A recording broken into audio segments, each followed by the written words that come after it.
안녕하세요. 재벌집 막내원딜입니다. 히히. 4월 14일 젠지와 T1의 LCK 스프링 결승전 무대가 있었습니다. 정말 치열한 풀세트 접전 끝에 젠지가 승리했는데요. 히히.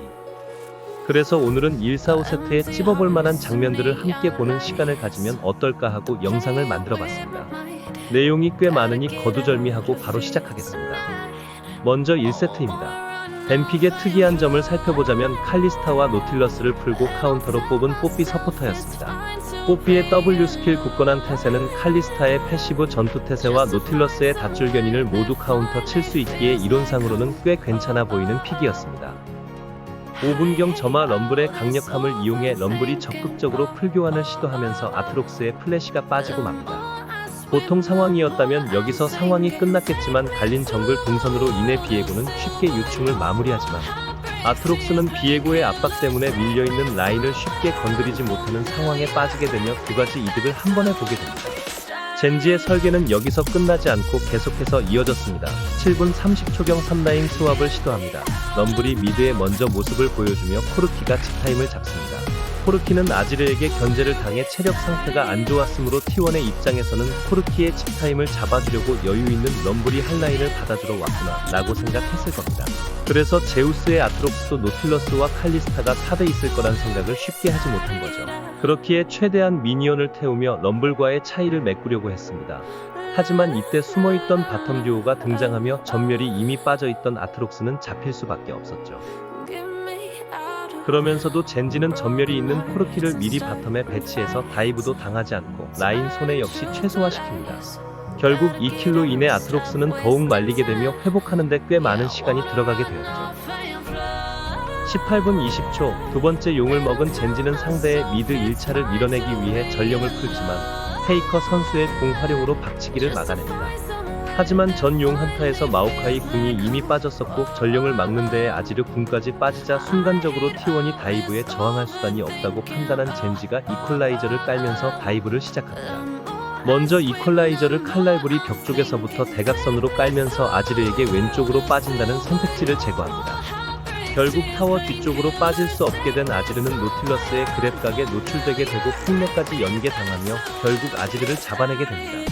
별거 아닌 다이브킬 같지만 아군의 포지션에 대한 이해와 완벽한 이퀄라이저 각에 의해 생긴 좋은 팀 플레이였습니다. 이번 세트에서 젠지가 꽤나 신경 써서 시야를 먹으려고 한 곳이 있습니다. 바로 칼날부리 쪽 통로인데요. 이퀄라이저나 포킹을 잘 맞추기 위한 가장 좋은 방법은 무엇일까요? 바로 좁은 곳에 상대를 몰아넣는 것일 겁니다. 그러한 플레이를 하기 위해 젠지는 드래곤 쪽의 C자 부시나 칼날부리 통로의 시야를 매우 신경 써서 잡았습니다. C자 부시의 중요성은 해설위원 분들이 자주 설명해줬으니 넘어가고 오늘 저희가 알아볼 곳은 바론 강가로 이어지는 칼날부리 통로입니다. 이 통로의 중요성은 바로 미드 1차에서 레드 정글 혹은 바론 쪽으로 갈 수 있는 최단 루트라는 겁니다. 저곳을 통제당하면 미드 2차까지 돌아서 가야 하기에 전술적으로 가치가 높고 그만큼 자주 캐릭터들의 발이 닿는 곳입니다.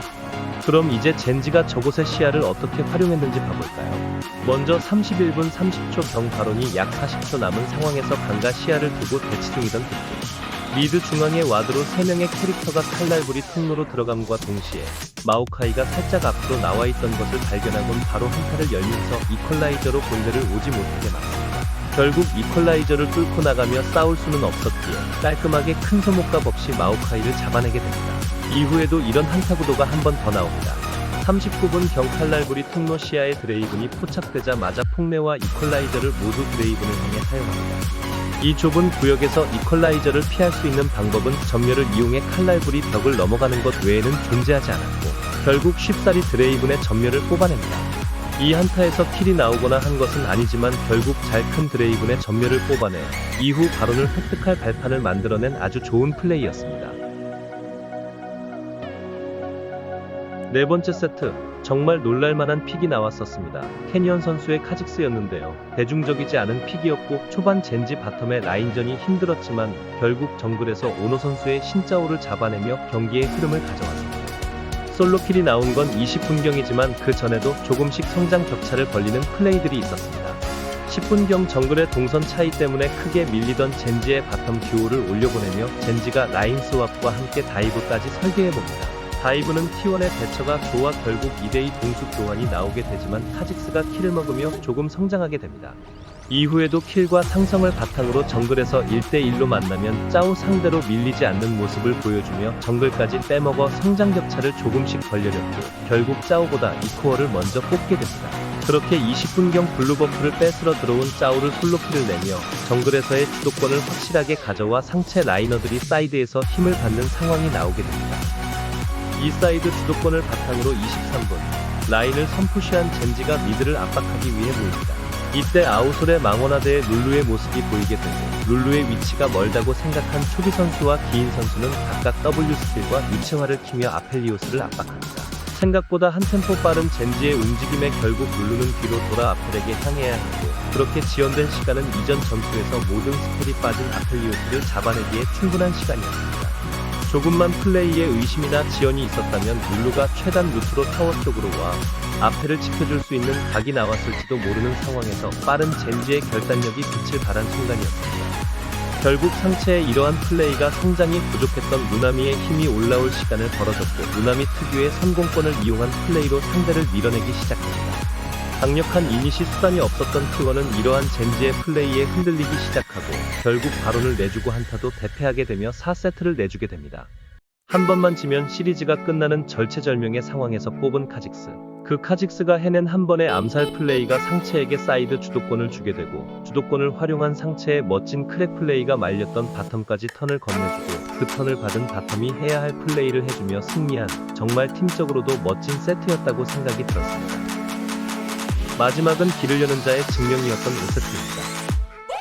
6분 40초 경 6렙 타이밍을 잡고 기인 선수의 크산테가 제우스 선수의 자크의 패시브를 터뜨립니다. 이 타이밍에 자크의 패시브가 터진 건 이번이 처음이 아닙니다. 결승 진출전 하나와 T1의 경기에서도 도란 선수의 렉사이가 6렙 타이밍에 궁극기를 이용해 제우스 선수의 자크를 잡고 패시브를 터뜨린 적이 있습니다. 하지만 결국 이후 데미지가 부족해 분열된 젤리를 잡지 못하고 자크가 살아나가 무난한 성장을 이어나갔었습니다. 그에 비해 총공사를 킨 크산테는 렉사이와 달리 젤리를 잡아낼 딜이 충분히 나왔고 킬로 이어나가 이후에도 솔로킬을 한 번 더 낼 정도로 확실하게 탑의 주도권을 가져옵니다. 슈퍼발키리 포르키의 특급 폭탄 배송은 5분마다 장전되며 한타에서의 파괴력을 크게 올려주는 스킬입니다. 또한 이 5분이라는 시간은 드래곤의 리젠 시간과 맞기에 대부분의 팀들은 용타임에 맞춰 특급 폭탄 배송을 사용해 용한타에 힘을 주고 실제로도 용한타 승률을 크게 올려줍니다. 이처럼 특급 폭탄 배송은 용 스택을 쉽게 쌓게 해주는 치트키 같은 존재지만 20분 이후라면 이야기가 조금 달라집니다. 바론이라는 오브젝트가 생기기 때문인데요. 영혼이 아니라면 혹은 영혼이라 하더라도 어쩔 땐 바론 버프의 가치가 더 높을 때가 있습니다. 그렇기에 특급 폭탄 배송으로 용 스택을 쌓는다는 선택을 하는 것은 결국 바론 싸움에 힘을 줄 수 없게 된다는 뜻이 되기도 하죠. 포르키의 이러한 특성을 T1도 잘 알고 있기에 1세트에도 이를 이용해 밀리거나 비등비등한 상황에서도 2번이나 바론을 가져가는 플레이를 보여줬었습니다. 자, 이제 이러한 특성을 이해했으니 첫 번째 사용 한타를 보시겠습니다. 특급 폭탄 배송의 지속시간이 10초 정도 남아있음에도 불구하고 깊게 들어온 자크와 신짜오 쪽을 슈퍼 발키리로 가르며 이니시를 겁니다. 꼬피의 움직임 역시 용을 마무리하기보단 분열된 자크를 완벽하게 잡는 것을 더 신경쓰는 듯 본대 쪽으로 향합니다. 비록 신짜오의 현월수호 때문에 신짜오 쪽으로 원하는 만큼 압박이 들어가지 않아 용을 빼앗겼지만 이후 빼는 과정에서 신짜오까지 잡아내면서 상대의 탑과 정글을 잡아냅니다.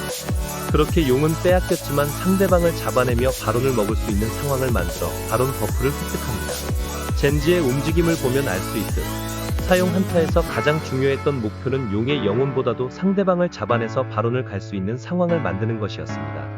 결국 이 한타를 통해 젠지는 용을 빼앗겼음에도 불구하고 바론을 지우고 버프를 이용해 골드 차이를 더욱 크게 만들어 상대와의 차이를 크게 벌려나가며 승리에 더욱 가까워질 수 있었습니다. 마지막으로 살펴볼 장면은 게임을 끝내는데 가장 큰 역할을 한 초비 선수의 미드 슈퍼 발키리 장면입니다. 32분 30초 경용의 영혼을 먹고 무난하게 압박하던 젠지의 크산테를 T1이 슈퍼 플레이로 끊어내며 바론을 가져가 다시 한번 라인을 압박하는 구도로 만들었습니다. 시간은 흐르고 어느덧 장로용이 나올 시간, T1은 젠지의 블루 정글 시야를 전부 먹어둔 채 한 번 더 라인을 밀고 먼저 장로 싸움 자리를 잡을 생각을 하고 있었습니다. 이대로 미드라인을 선푸시 당하면 블루 쪽 시야를 전부 먹힌 젠지의 입장에서 암흑 시야를 지우며 나아가야 했기 때문에 장로 싸움에서 상당히 불리해졌을 겁니다. 그렇기에 처비 선수는 한 템포 빠르게 폭탄 배송을 들고 와 초기화된 미드라인을 선푸시하려 하는 구마유시의 루시안에게 앞전멸 슈퍼바이키도 이니시를 시전합니다. 아쉽게도 뽀삐의 전멸 굳건한 태세가 약간의 차이로 닿지 않아서 루시안이 빠져나갔지만 정확하게 탱커라인과 딜러라인을 가르면서 한타가 열리게 됩니다. 이 과정에서 잘 성장한 젠지의 앞서는 핑퐁에 성공하지만 비교적 성장이 부족하고 퓨어 탱커가 아닌 신짜오가 섞여있던 T1의 앞서는 이미 아이템이 나올 대로 나온 젠지 딜러진의 딜을 버티지 못하고 쓰러지게 됩니다. 거기에 루시안의 앞대쉬를 정확하게 캐치한 크산테가 총공세로 루시안을 팀원 쪽으로 끌고 와 구마유시까지 잡히며 젠지가 이번 게임에서 가장 중요했던 장로용 한타에서 승리하게 됩니다. 오늘은 이렇게 결승전 속 여러가지 재밌는 상황들을 자세히 봐봤는데요. 마지막까지도 집중하며 경기를 지켜보다 헤이즈 선수의 궁전멸이 마치 우승을 알리는 축포 같아서 소리를 지르며 기뻐했어요. 개인적으로는 메세팅해주는 초비 선수도 놀라웠지만 기인 선수의 퍼포먼스에 정말 놀랐습니다. 상대방이 활약하지 못하게 잠그면서도 자신은 계속해서 이득을 챙겨가고 팀에게 위해가 가는 스킬들을 빼주면서도 살아남는 모습이 정말로 길을 여는 잘하는 칭호가 잘 어울린다고 생각합니다.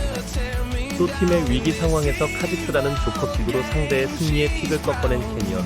아쉬운 장면도 있었지만 해줘야 할 땐 계속해서 해줬던 바텀까지 다들 정말 멋지다는 생각이 들었습니다. 젠지와 초비 선수의 4연속 우승, 헤이즈 선수의 3연속 우승, 그리고 기인 선수의 첫 우승을 정말로 축하드리며 저도 다른 재밌는 팬투보 보러 가보겠습니다. 부족한 영상 봐주셔서 감사하고 항상 더 좋은 영상을 위해 힘쓰는 재벌집 막내원들 채널이 되겠습니다. 감사합니다.